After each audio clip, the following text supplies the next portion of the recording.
Hello বন্ধুরা, আজকে তোমাদের সাইকেল দিচ্ছি। আমরা আমরা ট্রেনে আছি। আমাদের ট্রেন হাওড়া থেকে রওনা দিচ্ছে দীঘা। তোমাদের সঙ্গে শেয়ার করবো, তোমরা দেখো।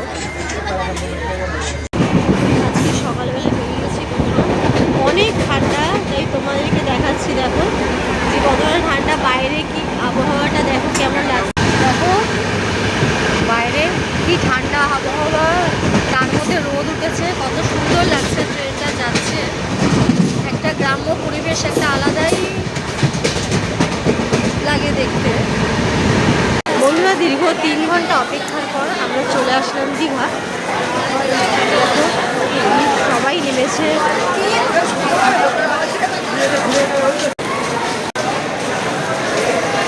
বন্ধুরা, দীঘার কিছু সুন্দর সুন্দর মুহূর্ত তোমাদের সঙ্গে শেয়ার করব। তোমাদের যদি এটা ভালো লেগে থাকে, লাইক, কমেন্ট, শেয়ার আর সাবস্ক্রাইব অবশ্যই আমার চ্যানেলটাকে করো, আর আমার পাশে থেকে সাপোর্ট করে যেও, ঠিক আছে? বন্ধুরা, আমরা শেষমেশ পৌঁছে গেলাম হোটেলে। তা তোমাদের সঙ্গে এত করে শেয়ার করা হয়নি, কারণ আসার পরে এখন অবধি তোমাদের দেখাতে পারিনি। যাই হোক, তোমাদের দেখিয়ে দিচ্ছি। আমি এই হোটেলে আছি, এই হোটেলটায় আমি আছি। দেখো, এটা হলো বিচের একদমই কাছে। তোমরা আসা সবাই ঘুরে যাবে। হোটেল স্বদেশ, রাস্তা পাশে, এর পাশে বিচ। আমরা বিচের পাড়ে। চলো তোমাদের সঙ্গে শেয়ার করছি, থাকো, দেখো। দেখো বিচের পাশে আছি আমরা সবাই।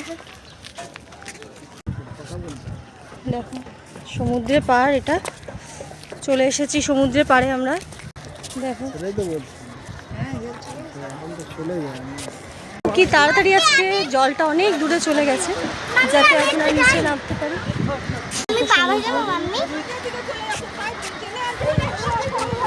ছবি করলে ওই ভিড়ের থেকে করে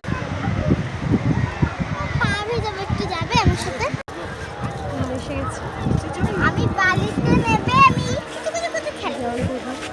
হ্যালো গাইস।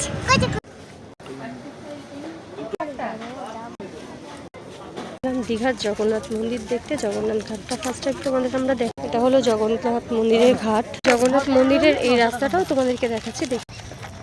এটা হলো দীঘার জগন্নাথ মন্দিরের গেট।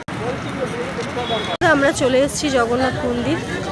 দেখো এই জগন্নাথ মন্দির, দেখো তোমাদেরকে দেখাচ্ছি কত সুন্দর লাগছে। দেখো